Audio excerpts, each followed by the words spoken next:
I'm Ellen Deming from the University of Illinois at Urbana-Champaign. It's my honor to moderate the academic practice panel. We have been charged to kick off the afternoon sessions by opening up some of the issues from the declarations and also from some of the morning panels relating to higher education. And I know that you're going to appreciate this powerhouse group, and I'd like to introduce them in some detail. Anita Berrizbeitia is a native of Venezuela who studied design in the United States. Anita is now professor and chair of the Department of Landscape Architecture at Graduate School of Design at Harvard. And her research focuses on design theories of modern and contemporary landscape architecture, as well as Latin American and cities and landscapes. Jacky Bowring is professor of landscape architecture at Lincoln University, New Zealand. First trained as a geographer, Jacky is a registered landscape architect, working through the processes of design, criticism, and scholarship. Her research and teaching interests encompass cultural landscape, history, and emotion. In response to massive earthquakes in her native Christchurch, Jacky works with community and publishes widely about design as caring, dwelling, and memory. Julia Czerniak is Associate Dean and Professor of Architecture at Syracuse University, where she teaches studios and seminars on landscape theory and criticism. Julia was educated as an architect following her landscape architecture training at Penn State. And her research and practice draws strength from the intersection of these disciplines. Her critical design and teaching work is complemented by her work as a writer, and she focuses principally on potentialities of urban landscapes. Susan Herrington is professor in the School of Architecture and Landscape Architecture at the University of British Columbia. She's a practicing landscape as well, with an enviable record of competition entries and design recognitions. She's also very widely published, having a book on the work of Cornelia Hahn Oberlander and a forthcoming book entitled Landscape Theory in Design, due out in the fall of 2016. And last but not least, Mathur is also both an architect and a landscape architect, professor in the Landscape Architecture Department here at the University of Pennsylvania. And in collaboration with her partner Dilip Dakuna, Anu has published several works on how water shapes the landscape, specifically close investigations of the Mississippi River system, as well as the terrain of her native India. Her work explores new visualizations of terrain, design imagination, and thus design practice. And I want to thank you all for the copious amounts of time that you've spent preparing for today's panel. Thank you for being here.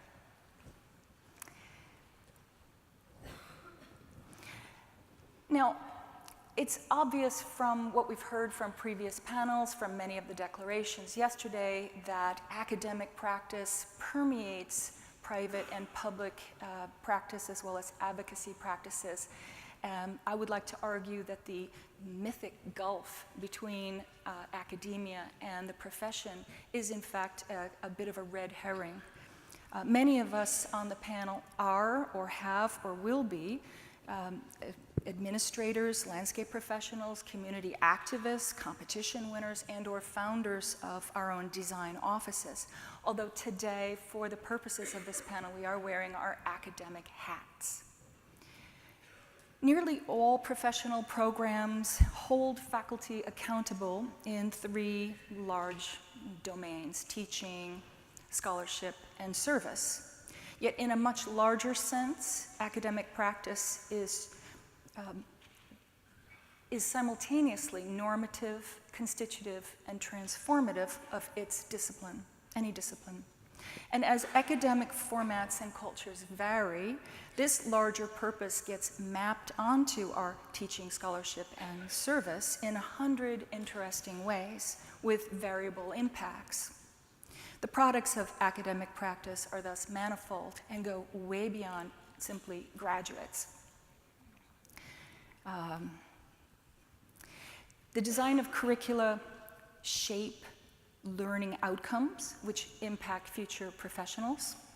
The advance of research agendas also shape new knowledge, which then impacts core and emergent societal needs. And the transfer of knowledge through outreach or engagement impacts social and intellectual capacity for stakeholders as well as professional communities. One of the most important and privileged roles of academic practitioners is to take the long view, to take a critical view on the discipline, looking backwards in terms of history and evaluation, looking at the here and now through the lens of constructive criticality, and looking forward in terms of theory and innovation. So with that in mind, the panelists are going to make a short statement in response to the declarations, some of the key concepts that they heard coming from the declarations to get us started. Jacky.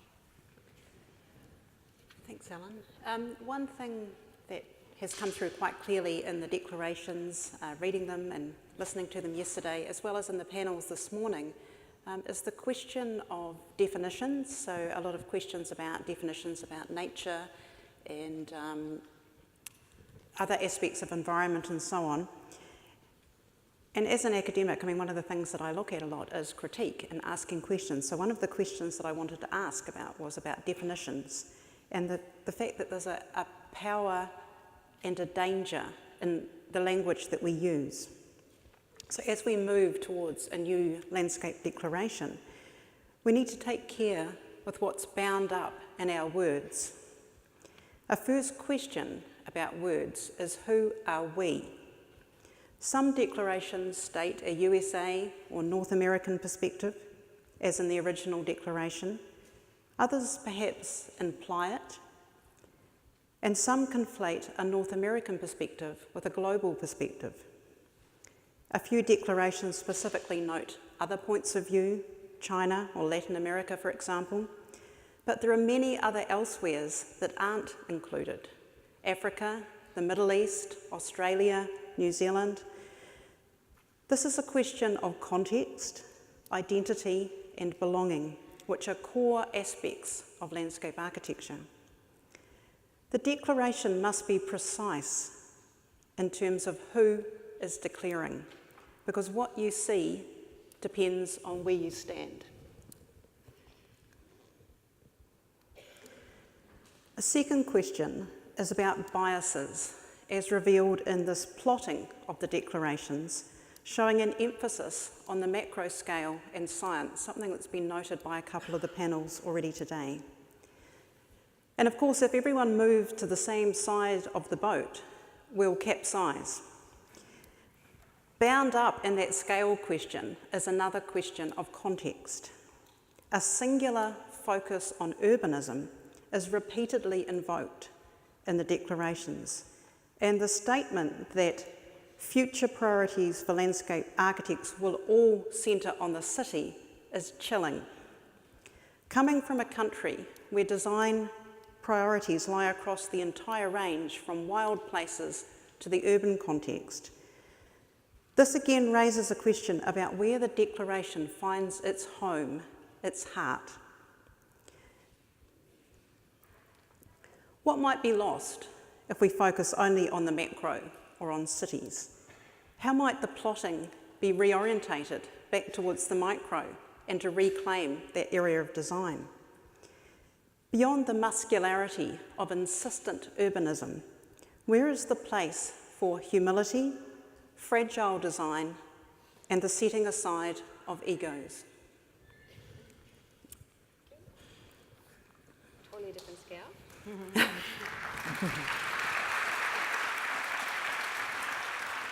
So both days we've heard a lot about collaboration, how great that is. We've also heard a lot about science and how it's supposed to redeem the profession, redeem the world. But I think we have to remember that scientific fact alone doesn't change human action or behavior. If that was true, I would not be eating French fries, right? Because I know science tells me, right, that that's not true. Because culture changes culture. And we need the science, but we also need culture. The other thing I want to bring up is also brought up by some of the comments today was that in a landscape architecture program, we don't train scientists. We spend a whack of time in design studio, a lot of time on visualization, communication, the technical parts. We're not trained as scientists. However, we can collaborate with scientists and bring those skills to the collaborative process. So I'll show you an example of this. About 2 years ago, I was approached by psychologists at UBC Medicine, and they wanted to know the psychological effects of landscape design, which was cool. And I'd been working with a neighborhood in a very poor part of Vancouver, which actually has First Nations and Aboriginal predominantly, which I'm very strange we haven't heard about those people in our discussions. But anyway, we designed an experiment, and the experiment was to have the psychologists analyze the children before, and so you're looking at planned views of their outdoor play space at their child care center. And these are 4- and 5-year-olds. And then we were going to have Sarah Brunel, a Master of Landscape Architecture student, create a design. And then the psychologists did some scans and analyzed the kids afterwards.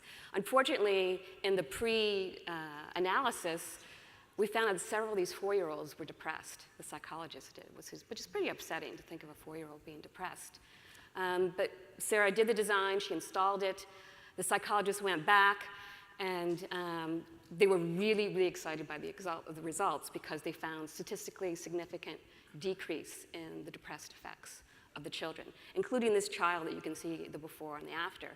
So they had this number, I don't remember what the number was, but it made it statistically significant. And they were very excited, but I didn't know what the number meant.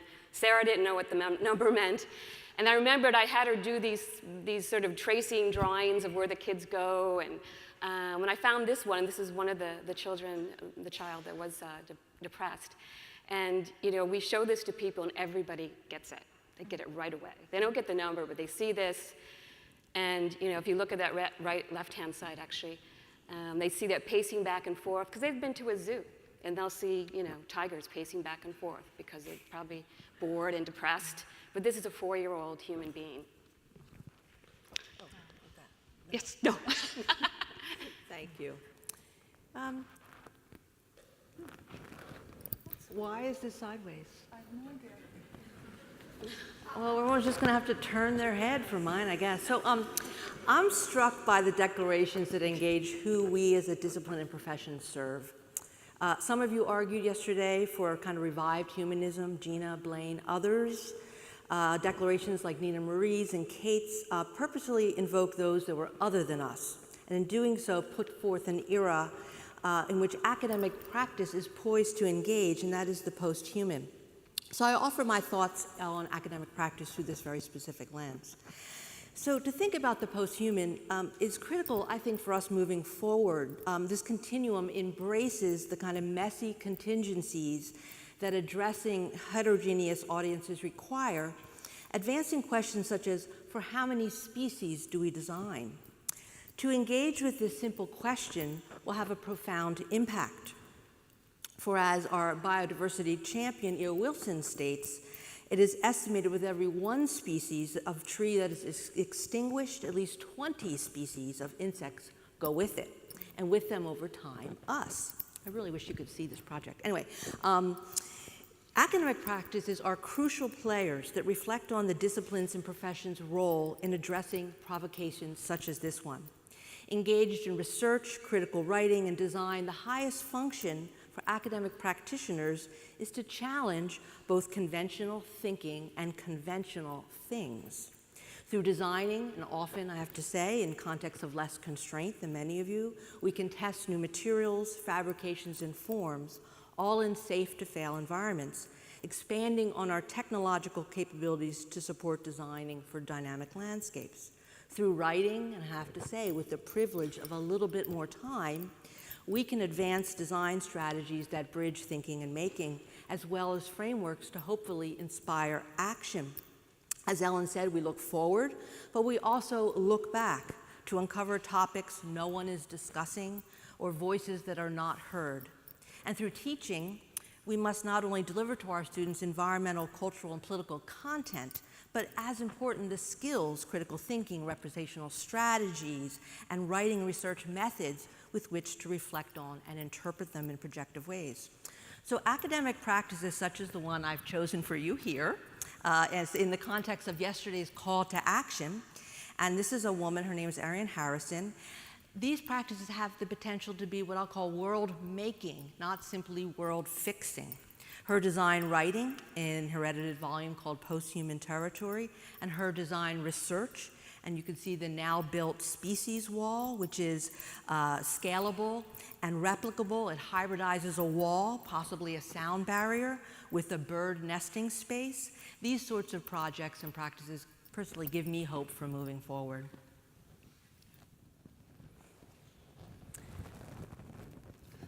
Thank you, Julie. I want to begin by giving Elen credit for insisting that we call this panel academic practice, because that is indeed what we do. And I want to begin also by saying that as a practice, academia has been the great incubator of ideas in the field.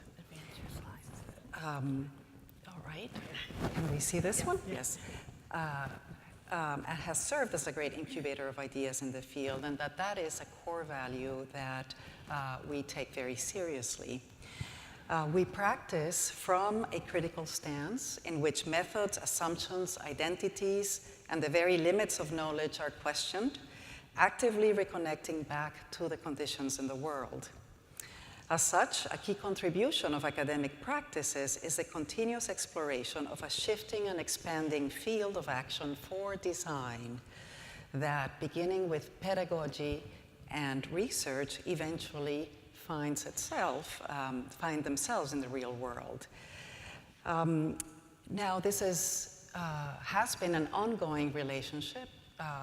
Pete yesterday talked about a little bit of the history of how he engaged in a kind of dialogue between his work and academia. We can list many, many examples that came out of Penn, McCarg, the GSD, Harvard, Berkeley, many, many others. So there's nothing new with this collaboration, except that it is worth noting that it is today increasing with new forms of partnerships between not only industry and academia, but also non-for-profit organizations and so forth. And we heard a little bit of that earlier today. But to give you an example of how we challenge and question categories, we have heard yesterday all day the challenge of limited resources in a world with increasing population that need access to these resources. And that must mean for sure that good design is that which uses minimal means to create maximum effects. And so we actively explore the question of scale in landscape as it relates to effectiveness of design. Today, scale in landscape architecture is not only how big or small a site is. We need to forget about that. Rather, scale is defined by relevance, by impact, by the thing that is being made, as Julia's wall just illustrates. A very large problem, such as energy, can be addressed by heavy, top-down, federally funded infrastructure, or with fine-grained individual solutions that are equally systemic. Both need to be examined within the academic context, and both need to be taught. So rather than size, complexity then, and the ability to handle multiple layers of information, of expanding context that we construct around issues, seems more relevant than size itself. And by extension, the question of how density inflects a particular kind of thinking on the landscape which will require one thing to do many rather than singular visions within each project. As was mentioned many times yesterday, collaboration and interdisciplinary work is key, and this cannot be overemphasized. And at the same time, we need to understand that interdisciplinarity is something that works to expand what we do. For instance, public health and violence are two topics that were not central to the declarations, but surely constitute new frontiers in our field because they are directly related to qualitative issues of the environment. We are uniquely capable in our ability to spatialize all the data that we have out there, and surely we have lots of data about violence and public health. And we can take that and then invent new terms for continuing problems, informed by a broad perspective that a wealth of technical expertise across disciplines and intellectual resources in our universities afford us. So interdisciplinarity works to expand, giving landscape architecture not only better knowledge to verify things we sort of already know, but greater scope on which to act.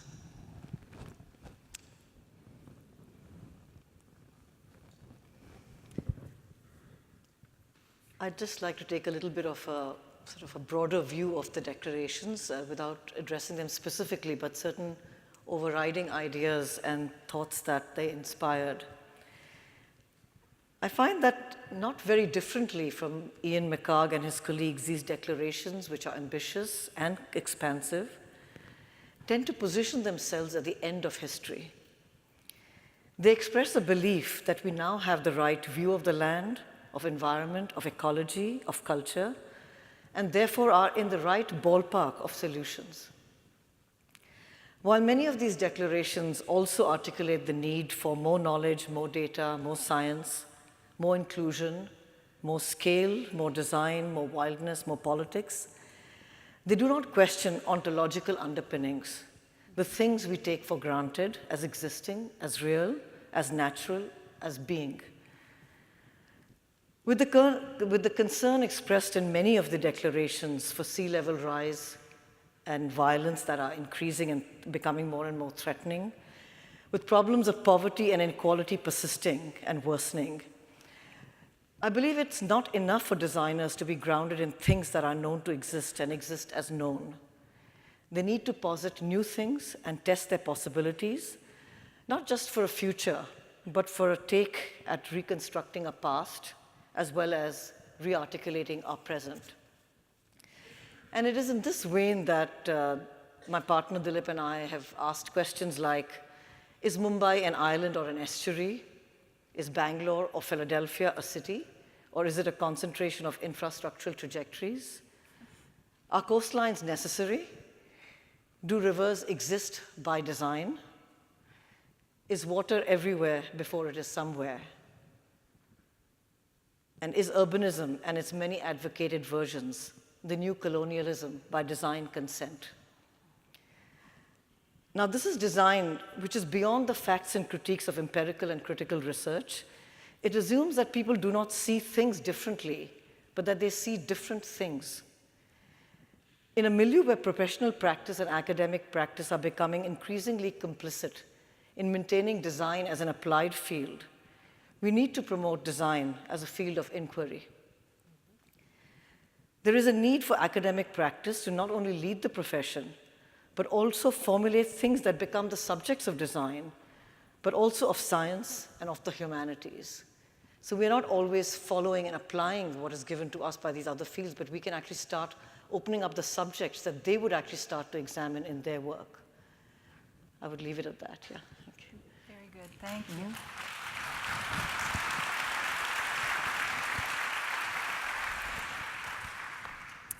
I'm mindful of the tyranny of the clock.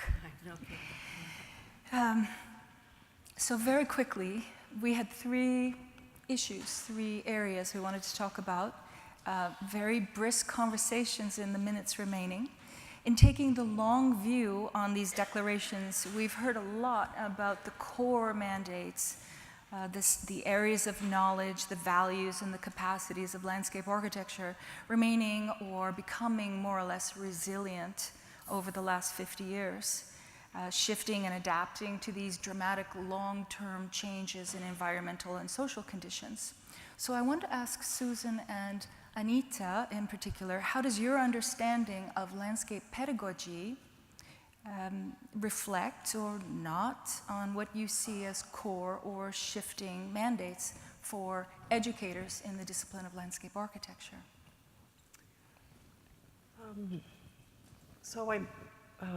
We have basically four points. One is that we have to commit to renewing frameworks for learning continuously.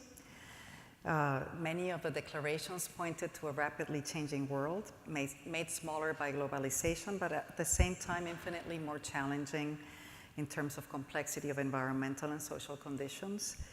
So today, pedagogy really needs to respond to those emerging needs very quickly, and it must continue to renew and renovate what and how we teach. As we've been saying, there are many new fields of action for landscape architecture and an increasingly broad spectrum of alternative forms of practice. And in addition, we have new ways of looking at old problems through new issues, say climate, comfort, etc. We have to avoid binaries and ideologies. That oversimplify. This is a key thing that we have to be very conscious of. We are just getting out of, I think, a time when things have become reductive. Slogan, and whether it's environmental slogans or social slogans, we need to, in fact, embrace everything. It is a form of inquiry. It is a way to tackle issues without the reductive aspects of ideology. And encourage both thinking and action. Many of our students today are student activists. They arrive that way at our programs. We sometimes don't even have the courses within our core curriculum that will respond to the kinds of interest and political action they want to take. And so we need to be prepared to put together courses with peer either institutions or within our universities, within other programs, for them to find a way to form themselves in a way that is consistent with their view of the future. And finally, we need to increase diversity and the range of students from countries that are not fully developed to be trained and return there and have an impact. Good. Yeah, so in terms of reviewing frameworks, I think we really need, as academics, to be pushing the boundaries, particularly of technology and ways of seeing and viewing the landscape. This is a picture of my colleague, Case Lokman, and we got a drone for our first-year students. And I have to say, we got to see their sites in a way that you couldn't get in Google Map or on site. And there's also all kinds of ethical questions about those explorations. In terms of avoiding the binary, I feel so lucky because my office is on a university campus. And so I'm like in a little city of experts, from the humanities, to the sciences, to the social sciences. And I really try to engage my students with those. And our university, epigenetics, is increasingly becoming of interest to both landscape architects and scientists. And that's really breaking down this binary between what you're born with, your nature, and nurture, your environment.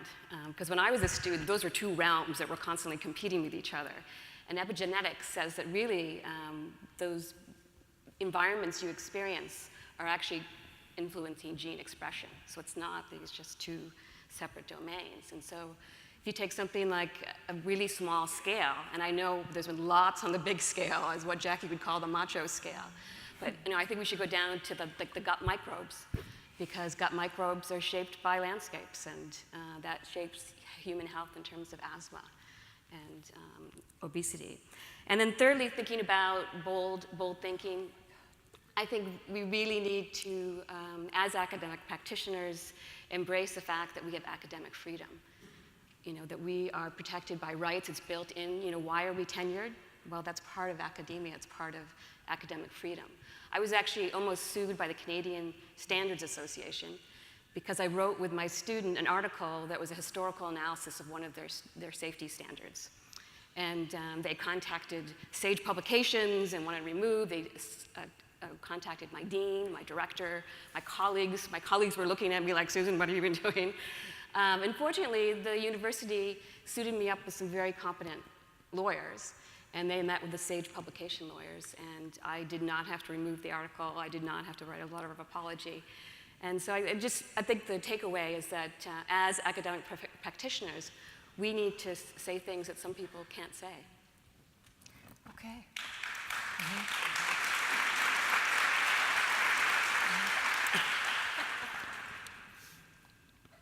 Thank you for that.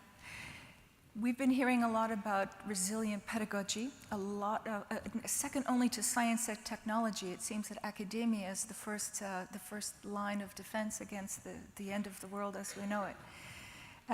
According to the declarations, innovation in landscape architecture seems to rely largely on new methods, new tools, drone technology, for example, new techniques. And if design methods, tools, and techniques are our science, then perhaps we need to double down on that. And Anu and Julia, I'll ask you, in your work, how do design and critical inquiry then compel innovation? I know we have very little time, so I'll try and see what I can do in this.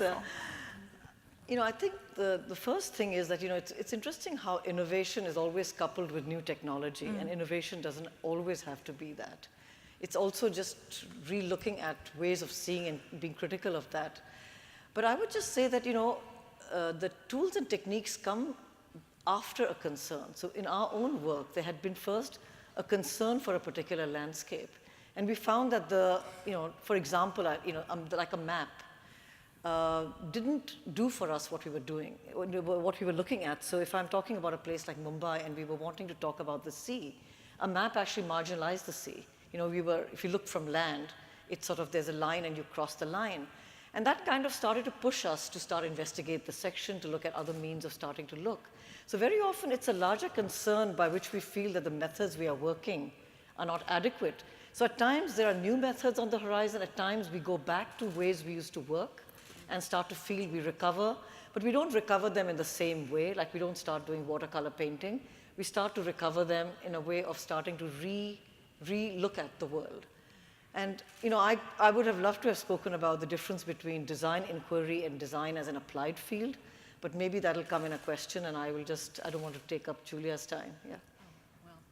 Your 30 seconds. I have 27 seconds. Okay. So, of course, design inquiry takes the form Anu just described, but I just wanted to argue for a moment about how it takes the form of words, which is, of course, another form of representation. So I organized a conference a few years ago that looked at the state of criticism in our field and asked some accomplished writers and critics what they do, why they do it, and why it matters. And some of the responses spoke to questions regarding landscape's perception in order to move the conversations we're having with each other forward, launching intellectual shifts and advancing new frameworks. Others are about motivating change to inspire and empower others to act in the world.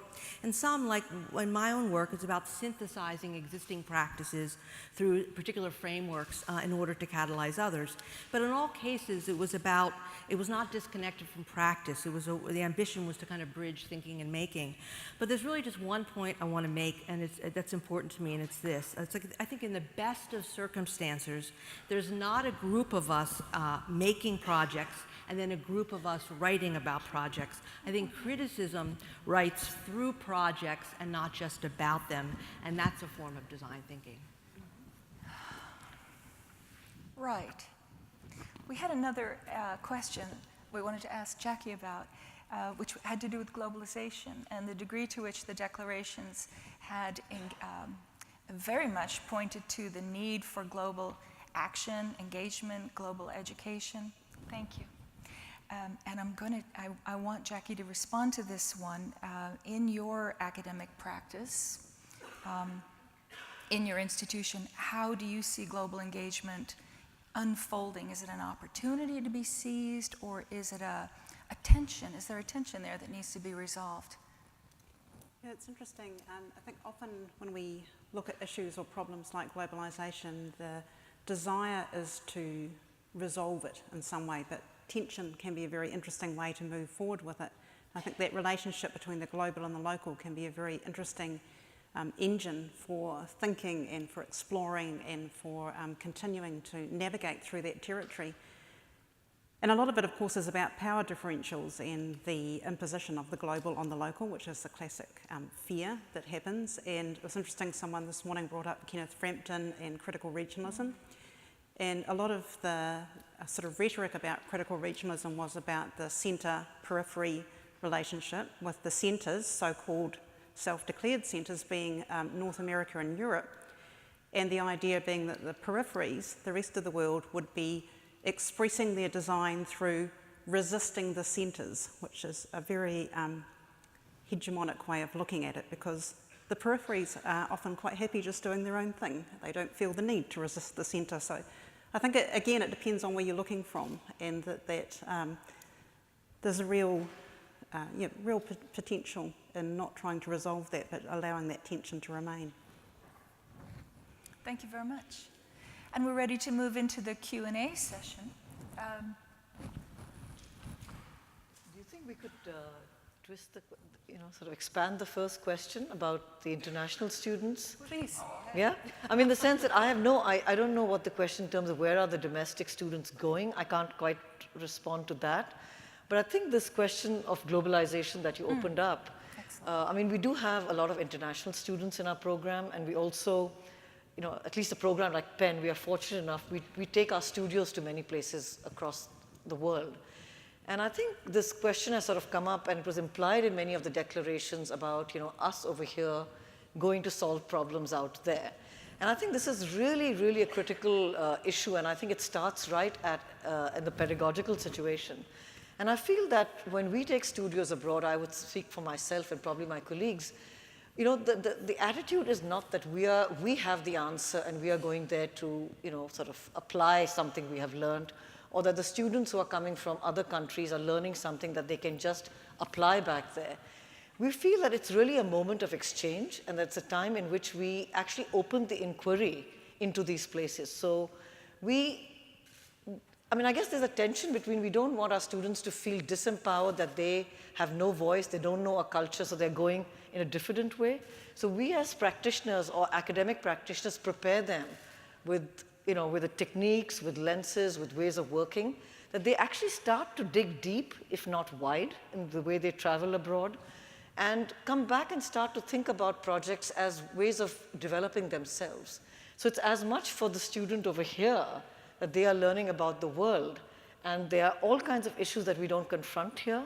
I think earlier on somebody was talking about complexity, and they were saying, it's not about just adding more complexity, and I've often thought that, here we very often try to simulate complexity. We're talking about complexity in informal complexity, and you go to many parts of the world and you realize that there is an innate complexity in those landscapes, and how do we actually understand them and work with them?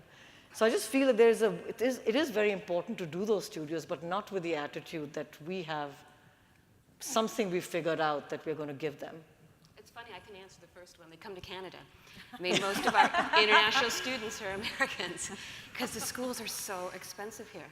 It's just really kind of outrageous. Yeah. I think that there was a question about the cost of higher education on here. I'm having a hard time reading it with the light, but it may have fallen down. But I'm interested also in the second question here, how do we enable academic research and private practice? And I think by definition that might not be academic research, but I think that there is a value in pragmatic research, and I think there's a variety of different ways of doing that. And one is to partner with your local university at almost any level. It could be a landscape architecture department, it could be a geography department. I mean, it depends on what you need to have done. The Landscape Architecture Foundation is doing a lot to try to advance opportunities for post-occupancy evaluation of projects, measuring performance values. There are many, many avenues now. Publication is one. But I think having the partnership between faculty members, graduate students, PhD students, send your key people back to graduate school and have that synergy kind of stir the pot there between the kind of pragmatic, practical performance problems that you're facing in the offices and help to refresh and make the academic agenda as relevant as it can be to the discipline. That's not to say that that is the nexus or the core value of those partnerships either, but it is one value. Can we talk about the second one, the idea that is there too much emphasis placed on receiving an MLA? It's expensive and there's much learned in practice. And I think that's a provocative question, because just in the same way that yesterday's declaration spans scales and space and time, you know, our field is so amazing in the way in which there's so many places for each of us in very diverse ways. And so the answer to that question for me would be, well, what is it you want to do? You know, like, do you imagine yourself thinking and writing and teaching? And in that way, I would say, of course, it would be incredibly important to advance your degree. And in other ways, depending upon where you want to position yourself, certainly there's knowledge that's acquired. I mean, I think that there's no simple way to answer that question. I mean, it's the harder question is asking each of ourselves, where do we want to position ourselves? You know, from what viewpoint do we want to look at things? Anyone want to tackle? I was just looking at the, why don't you take it? The following question, I think it just changed, which was, do we need to change the fundamental educational construct to reduce financial barriers to broad access to the profession? Of course. Easy next. Yes. It's harder said than done. I think there are lots of structural problems that have to do with how much landscape architecture professionals get paid, the structures within the universities that enable only, or that put barriers into access to funds for the universities as well, that come from the universities. The perception that this is not real science and somehow society, the NSF, for instance, and other very large institutions that provide a lot of funding doesn't necessarily buy into the applied, say, fields as they do to fields that do primary research. And so there are lots of ways that not just the programs themselves work to let's say, put a price tag on what education costs, but it is a larger question of how much, what is the value that society itself places on landscape architecture. The great challenge that we face is that everybody loves beautiful spaces. Everybody loves cities, dynamic cities, filled with fantastic public spaces, and somehow they're not willing to pay for them. And I'm sure that we're going to hear more about that when we hear about public spaces and public practices, but this is a key issue fundamentally of our times and our society. Do we have time for any more? I think, do I get to switch? Thank you. This is the closing slide after discussion amongst the panelists. These were the points that we wanted to leave you with as a result of the academic practice panel. Emphasize technique and speculative ways of seeing and making, integrate, advance speculative research, engage the potentials of criticism, but also, very importantly, champion the socio-environmental justice in an epoch of perceived and constructed scarcity. And I think that addresses some of the points that came out of the society panel this morning.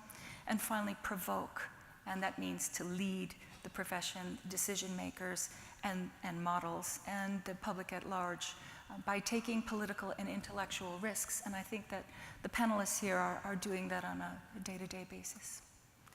Thank you very much.